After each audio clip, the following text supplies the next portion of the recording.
Puis là, nous avons commencé notre série dans la parole, dans Jean chapitre 1. Puis la semaine passée, il y a 2 semaines, on est rendu dans le livre de 1 Pierre, chapitre 1. Puis là, le titre de mon message, c'était « À cause de sa parole, alors nous donnons la gloire à Dieu. » Pas à cause que qu'est-ce que je fais ou qu'est-ce que nous allons faire, mais tout que nous avons, c'est à cause de la parole. Alors nous donnons la gloire à lui pour les choses. J'ai pensé à notre premier cantique qu'on avait chanté un matin. Il y a quelque chose de merveilleux dans le nom de Jésus. Puis la deuxième strophe dit, il y a la joie, il y a la paix.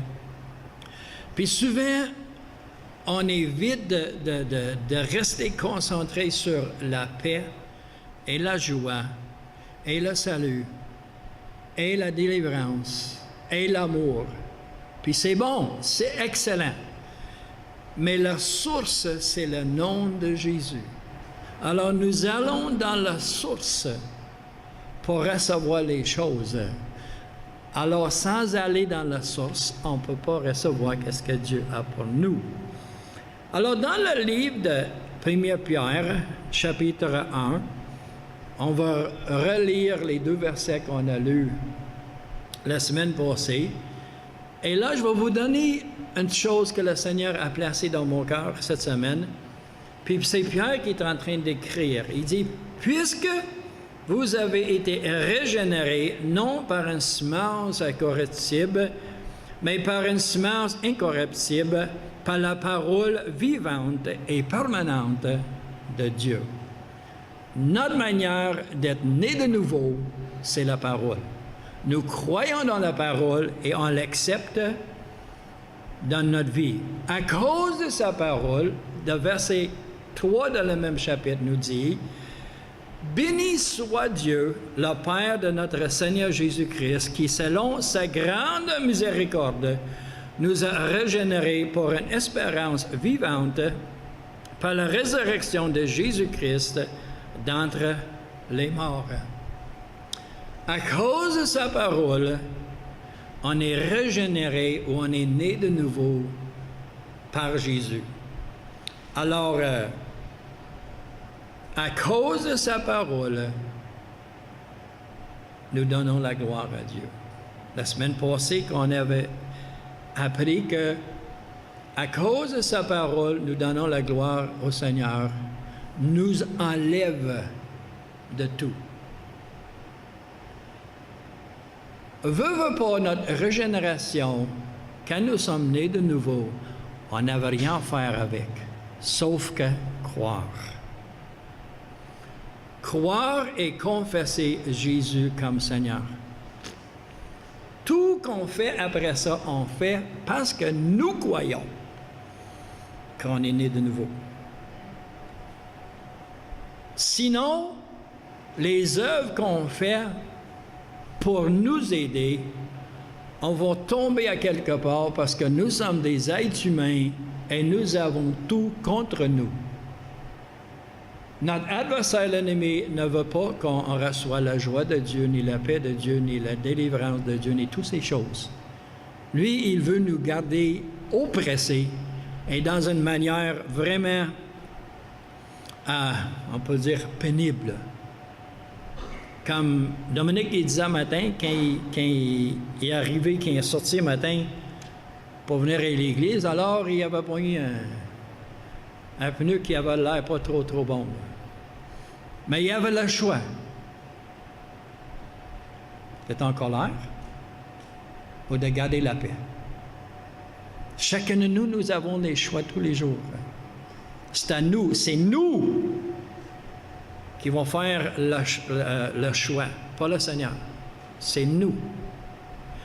Alors, si c'est nous qui vont faire le choix ou les choix, il faut qu'on sache comment de lutter contre ces choses. Dans nos propres forces, on ne peut pas le faire.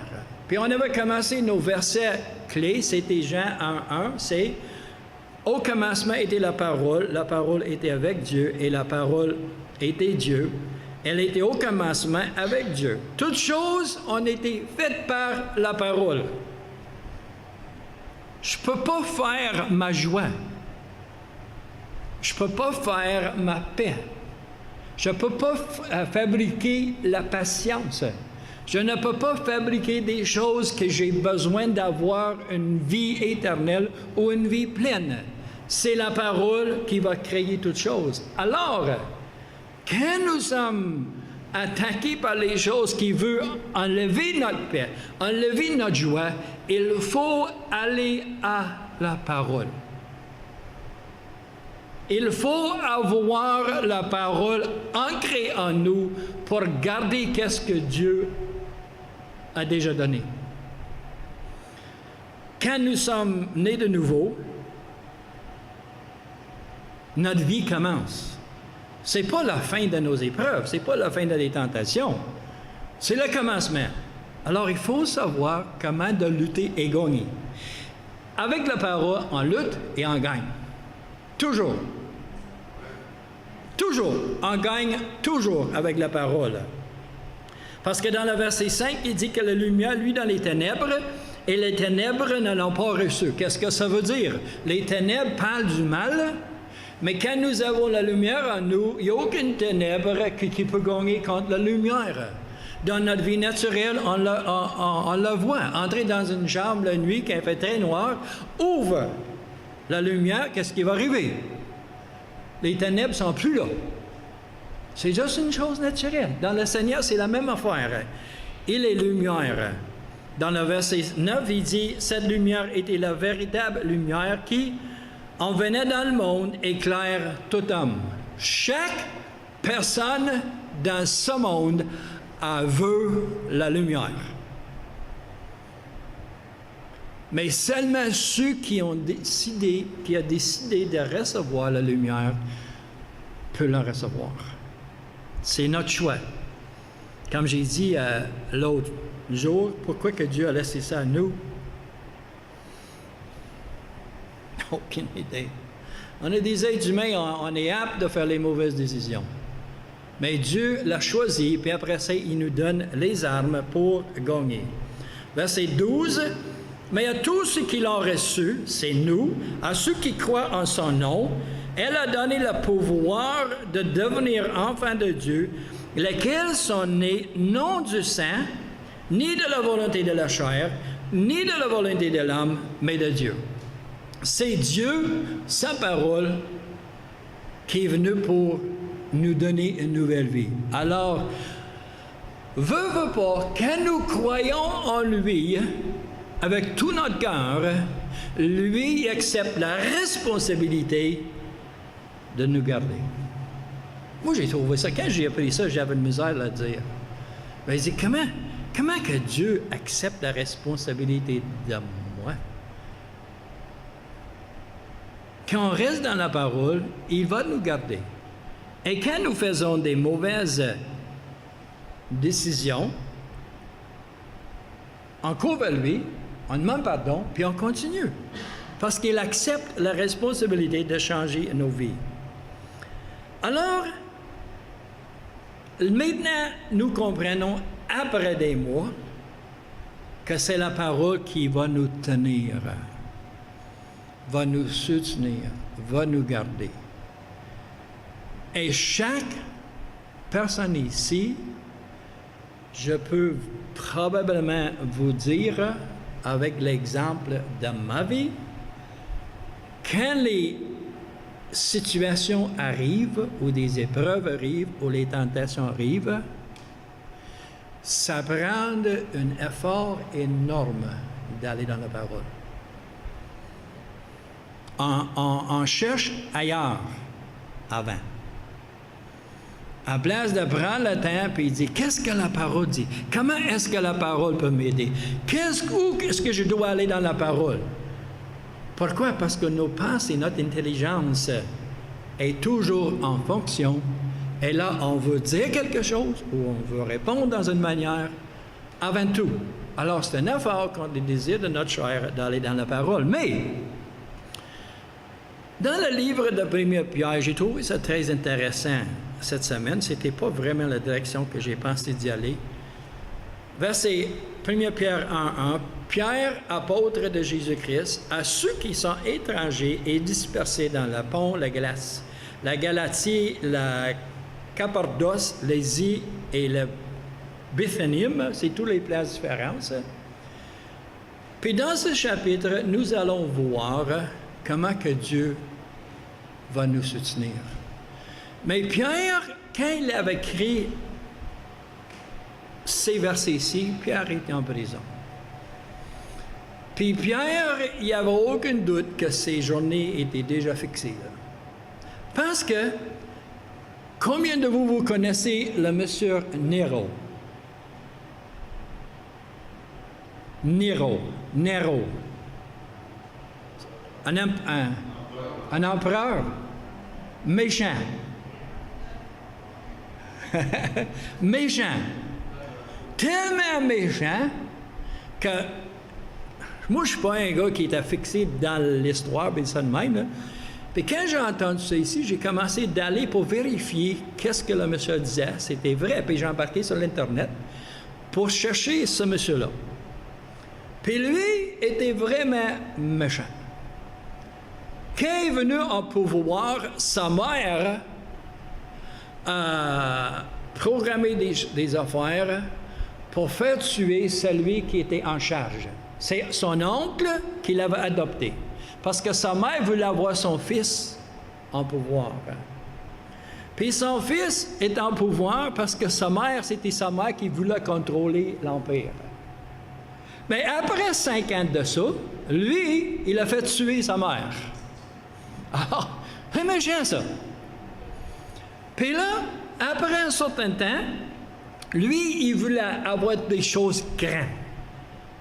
Alors, il voulait avoir une stade super grand, qui avait peut-être 100 000 personnes qui contenaient, puis là, il voulait avoir une stade pour 300 000 personnes. Puis là, dans ce temps même, lui est au courant que des chrétiens suivaient Christ. Mais lui, il n'aimait pas des chrétiens. Alors, selon l'histoire, selon les autres versions, c'était pas lui, mais selon l'histoire, c'est lui qui avait instruit de brûler le Rome, la ville de Rome. Puis il y a beaucoup des maisons, des business qui a brûlé. Puis lui, quand il était brûlé, lui, il vient pour offrir tous ses services, ses palais pour ceux qui n'avaient pas de place à rester, puis la bouffe, de l'argent, puis ça de même, pour avoir une apparence, une bonne apparence. Mais en même temps, il a mis la blâme sur les chrétiens, parce que les chrétiens parlent d'un feu qui est descendu du ciel. Le Saint-Esprit, c'est un feu. Alors, il dit, c'est eux autres qui avaient brûlé la ville. Puis en plus, il dit, les chrétiens, ils pratiquaient une sorte de canal... Ils étaient comme des cannibales. Ils mangeaient du chair parce qu'ils faisaient une fois souvent manger du chair puis buvaient du sang parce que leur Christ était ressuscité. Puis ici. Vous voyez, il a tout détourné des affaires dans sa manière pour mettre la blâme sur les chrétiens. Alors, avec toutes ces choses-là, là, avec les faits qu'il lève, les motifs vérités qu'il avait sortis, là, il commençait d'avoir le pouvoir de punir les chrétiens. Vraiment, là. Dans un sens que l'histoire dit qu'il avait pris les chrétiens, qu'il a donné ça aux lions pour manger. Puis aussi, parce que les chrétiens parlaient de que c'est Christ qui était la lumière, mais maintenant c'est eux autres qui étaient la lumière du monde. Alors, il a pris les chrétiens, puis les trempé dans la cire, puis il a attaché ça en haut, puis il l'a mis en feu pour le brûler. Puis il allait partout en train de crier « Je suis la lumière du monde ». Vous voyez comment ça, c'est méchant, ça. Puis ça, c'est le temps, ici, que les chrétiens vivaient quand Paul est en train de les encourager et pour les expliquer. Il dit, vous qui êtes dispersés, parce qu'il est obligé de quitter leur maison, sinon, le monsieur-là, il l'a tué, puis il a fait toutes sortes des choses méchantes contre les chrétiens. Alors, pour donner un petit background ou un petit résumé ou un arrière-plan, comment que ce monde vivait quand Pierre est en train d'écrire? Si on compare nos petits problèmes avec ça, si Pierre était capable d'écrire avec confiance à eux comment d'avoir confiance dans le Seigneur, on n'a rien. Ah, mais j'ai entendu que Yannick a dit, c'est quoi ça? Il n'a pas coupé ma tête. Il ne m'a pas mis en feu, là. Alors, si Dieu pouvait le regarder, Dieu peut aussi nous garder. Mais il faut mettre notre confiance en lui. Et dans le verset 2, il dit, « Et qui sont élus, parlait des chrétiens, selon la préscience de Dieu le Père, par la sanctification de l'Esprit, afin qu'ils deviennent obéissants et qu'ils participent à l'aspersion du sang de Jésus-Christ, que la grâce et la paix vous soient multipliées. » Le peuple avait pas seulement besoin de la grâce, il avait besoin d'une grâce multipliée dans ce temps-ci. Parce que j'imagine, les chrétiens dans ce temps-là, quand ils savaient que quelqu'un venait pour brûler leurs enfants, c'est quoi leur tendance? C'est quoi l'option? Ah, moi je vais refuser Christ parce qu'il faut sauver ma famille. Mais il y a beaucoup de chrétiens qui ont couru vers le Seigneur et pour le Seigneur, mais il y avait besoin d'une confiance que Dieu va leur garder. Puis il dit ici dans ce verset ici que j'ai trouvé très intéressant, très encourageant, qu'ils sont des élus selon la préscience de Dieu. Qu'est-ce que ça veut dire, ça? Ça veut dire que Dieu connaît le commencement et la fin.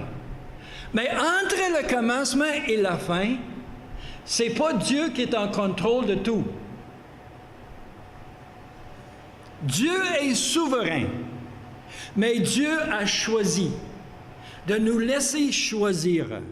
Alors, il y avait des personnes dans ce temps-là que Dieu, il savait qu'ils étaient élus depuis le commencement, parce que lui, il savait que c'était le choix de choisir Christ dans ce temps-ci. C'est comme si on peut, j'ai pris ça comme exemple drôle, là, mais si tout le monde disait, quand on suivait le hockey, les séries de hockey, il dit, si le monde avait su que c'était Vegas qui va aller aussi loin dans les séries, au commencement de la saison, s'il avait mis 100 000 $ sur l'équipe-là, là, ça sert à une équipe une personne très riche, parce que les différences, leur chance de gagner, c'était vraiment minime. Mais si la saison avait commencé, si on a eu la chance d'aller 1 an et demi plus loin dans l'année prochaine, puis on connaissait tout ça, là, on avait mis l'argent sur Vegas. Parce qu'on connaissait le futur. Pas parce qu'on a choisi qu'à Vegas a gagné. Mais là, on sait quelle équipe a gagné. Dieu, il connaît tout. Mais ce n'est pas lui qui va nous contrôler pour le choisir. Il met le choix devant chacun de nous. Et c'est mon choix, c'est ton choix de dire oui ou non au Seigneur. Alors Dieu, avant toute la création du monde, on était déjà élus. Mais pour Jésus, tout le monde était élu quand il avait versé son sang sur la croix. C'est ça la raison que sur la croix, qu'il dit à celui qui est à côté, « Aujourd'hui, tu es avec moi en paradis. » À ce moment que Jésus, il savait. Mais le Saint-Esprit, le moment que le Saint-Esprit avait confirmé ça dans notre vie, c'est la soirée qu'on était assis à quelque part, puis on avait écouté la bonne nouvelle de Jésus, puis on avait accepté Jésus dans notre vie, et là, le Saint-Esprit savait qu'on était des élus. Et veut pas, là, Nous, avec nos petits problèmes, on a toujours la connaissance complète du Père. Nous avons besoin de la sang de Christ et nous avons le besoin de la Saint-Esprit pour nous garder. Imagine dans ce temps-là. Imagine les peuples qui étaient en train de... Ils pensaient qu'ils étaient pour mourir. Même Pierre. Et il dit que c'est quelques mois après, ou une couple d'années après, que Pierre était crucifié, tête en bas, pour sa foi. Alors, il y avait plus grande chance de mourir que de survivre dans ce temps-là. Mais Pierre est en train de leur écrire que d'avoir une grâce que Dieu veut multiplier sur eux pour le regarder. Verset 3, c'est le verset qu'on a lu, « Béni soit Dieu, le Père de notre Seigneur Jésus-Christ, qui, selon sa grande miséricorde, nous a régénérés pour une espérance vivante. » C'est quoi la différence entre une espérance vivante et une espérance morte? Une espérance vivante, c'est une espérance qu'on ne perdra jamais, malgré tout. Une espérance morte, j'ai entendu cet exemple, c'est quelqu'un, puis je me mets dans la photo de ce monsieur-là, parce que moi, je me souviens aussi d'avoir fait quasiment la même affaire que lui, là. J'ai pris une balle de tennis, puis j'ai lancé ça sur une mur, je l'ai trappé, puis j'ai gagné tous les games, parce que moi, j'étais le meilleur lanceur, puis j'étais le meilleur personne qui jouait avant le champ, puis dans le champ, à l'âge de 5-6 ans, là. Puis là, j'ai lancé sa balle sur le mur de chez nous, comme 1 heure, une autre heure, puis j'ai fait toute une partie tout seul. Dans mon cœur, jeune, j'avais une espérance qu'une journée, je peux vivre ou je peux rentrer dans les sports à quelque part puis gagner l'argent. Mais veux pas, après des années, cette espérance mourait. À 66 ans, là, pense pas qu'il va me faire rentrer dans la Ligue nationale de hockey. Pense pas. Alors, c'est une espérance qu'on appelle... C'est une espérance. Mais une espérance qu'on appelle une espérance morte. Parce que quand ça n'arrive pas, on perd d'espérance. Vous riez, mais si vous pensez pour une minute, vous voyez ou vous allez savoir des certaines espérances que vous avez eues quand vous étiez jeune, là. Mais c'est une espérance vivante dans ce temps-là, mais maintenant, c'est juste une espérance morte. Moi, j'aimerais encore jouer dans la Ligue nationale de hockey, là. Est-ce que ça va arriver? Je pense pas. Mais l'espérance vivante en Christ, c'est une espérance malgré tout.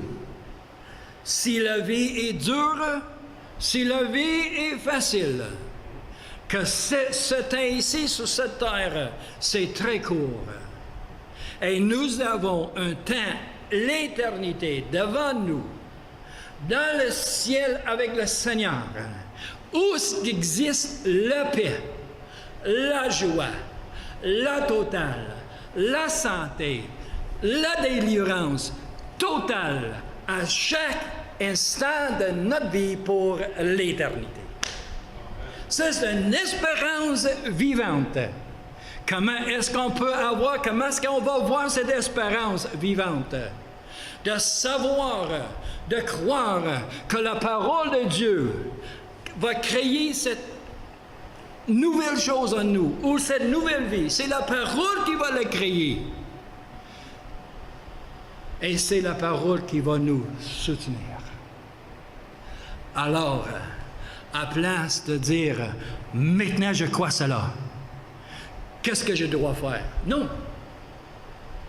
Quand on réalise ça, maintenant on lève nos deux bras, puis on dit, gloire, béni soit le Dieu d'Israël.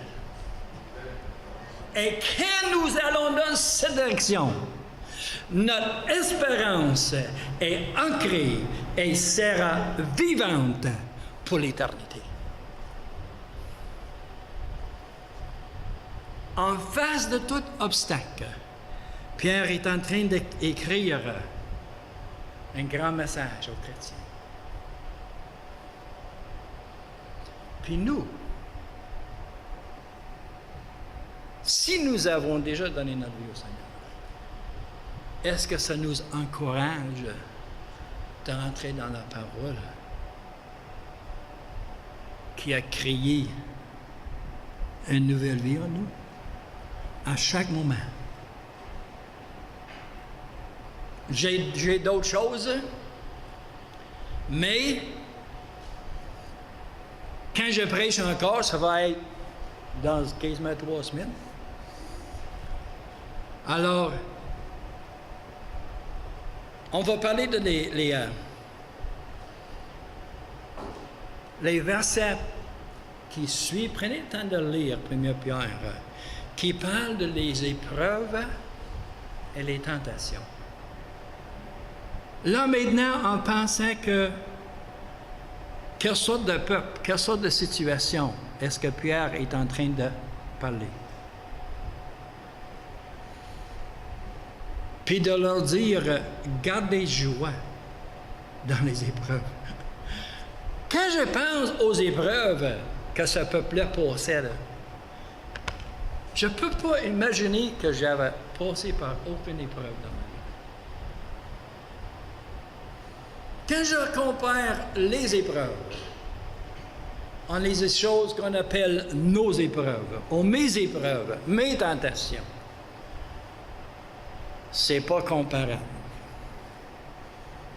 Quand j'ai gardé ça dans cette manière, quand j'ai fait des études dans cette manière, j'ai dit moi-même, David ne parlera jamais plus de tes épreuves. Tu n'as jamais passé par une épreuve dans ta vie. Je ne suis pas en train de dire que des choses n'étaient pas difficiles, et ils vont être difficiles avec notre ennemi. Mais quand je compare ça à ça, puis Pierre est en train d'écrire, gardez, ancré dans ton Père qui est là pour te soutenir, qui est là pour toujours garder. C'est sa parole qui me garde. C'est sa parole qui vous garde. On donne la gloire à lui. Et pour finir, je vais vous donner cet petit exemple. Nous savons que quand ceux qui commencent le collège, si vous voulez rentrer dans une fraternité, là, il appelle ça un frat, là, il y a toujours des choses niaiseuses qu'il faut faire pour entrer. J'ai jamais basé là, mais j'ai déjà lu des affaires. Comme un gars au collège, quand j'écoutais son message, il dit, lui, quand il commence au collège, là, il est obligé de... Pour rentrer dans cette fraternité, il est obligé de porter un balai puis une grosse boîte en carton. Puis alors, quand quelqu'un passait, puis il dit « Oh, c'est une attaque d'avion! » Tout le monde est obligé de rentrer dans la boîte, puis prendre la balai, puis tirer sur les avions qui passaient. C'était même pas. C'est des choses niaiseuses. Puis là, il parlait d'une autre fraternité. Eux autres, il y avait une chose que j'ai trouvée intéressante. Quand je voulais entrer dans leur fraternité, là, il y avait un grand puits à well, d'eau. Puis là, il dit, si tu veux aller, là, il a pris une corde avec un grand nœud au bout, là. Puis là, tu tenais ça avec les 2 mains, puis il t'a laissé descendre. Puis tu étais là pour rester aussi longtemps que tu pouvais. Puis si tu pouvais rester aussi longtemps, là, tu as une chance de gagner dans la fraternité. Mais il faisait noir qu'il faisait la nuit. Alors, il descendait ça dans le puits. Puis c'est des bureaux de même, là. Puis là, qu'est-ce que le jeune ne savait pas? Que le groupe-là, il a attaché la corde en haut, là. Puis il est parti pour un temps. Puis lui était là. Puis après ça, après un certain temps, il m'a fait mal aux épaules, puis il criait, puis ça de même. Puis il ne pouvait pas monter parce qu'il avait mis la graisse sur la corde que tu ne peux pas monter. Puis il dit après, pas combien de temps, moi, lui, il dit, je pense 15 minutes, je ne sais pas si tu peux tenir 15 minutes ou non, là. Mais il dit après un temps, là, le gars, comme de quoi, 20 ans, il a commencé à pleurer. Parce qu'il pensait qu'il va noyer, là, tomber dans le puits même, noir. Il y a personne, il criait, puis il plaidait, puis ça de même. Puis là, il faisait tellement mal. Puis après un peu, il ne pouvait plus, là. Puis il laisse aller. Puis il a tombé 2 pouces sur un plancher qui était fabriqué en dessous de lui, là. Quand j'ai pensé de ça, j'ai pensé de notre confiance dans le Seigneur. Le moment qu'on laisse aller nos œuvres, puis on tombe sur un plancher, grâce, miséricorde, amour de Dieu, il nous laisse jamais tomber. La confiance que nous avons en Dieu. Laissez aller nos œuvres. Oh, il faut que je fasse. Laissez aller vos œuvres. Laissez aller. De voir que la grâce et le soutien de Dieu est juste sous nos pieds. 2 pouces. On va se lever.